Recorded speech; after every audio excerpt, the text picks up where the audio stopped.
All right, gentlemen, you know that I like to educate men on how divorce attorneys think. And one day I'll share one with one of the good attorneys. Today is not that day. No dad goes from being a 24/7 dad to an every other weekend dad unless their definition of a 24/7 dad was just somebody who lived under the same roof. Well, there's our first clue on his line of thinking. He's going to point out that dads are not 24/7 parents. Conveniently, didn't mention mothers.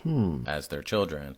And if that were the case, then every dad would be a 24/7 dad. And of course, the opposite is true, right? That every mom is a 24/7 parent. Gee, I wonder why he'd think that way. However, in many households across the country, there are people who do 98% of the parenting. Notice the slick change in wording there. We went from talking about dads to people doing 98% of the parenting. And the next part illustrates what he really means by people, claiming that they do 98% of the parenting. And let's be real, 98% of the parenting is not done by one person. It's shared much more equally than that. But reality, that's not his objective. He's trying to stir up emotions. Why might that be? And then there are the people. Oh, stop. We all know what you mean by the people. Dads. And when the relationship breaks down, they suddenly decide that they want to play a bigger role in their children's life, and they want to be a 50-50 parent, but not because it's in the best interest of the children, but because they think that's what's fair to them. Pay very close attention to what he just said there, because he's trying to portray that a dad wanting to be a parent in his child's life is not being fair. It's not about fair for mom or dad. It's about what's fair for the children, what's best for the children. But see, when the parents work together and put the children first, there's not much profit in it for the divorce attorneys, is there? Don't wait until the relationship is over before you decide you want to play an equal role in your child's life. And there it is again,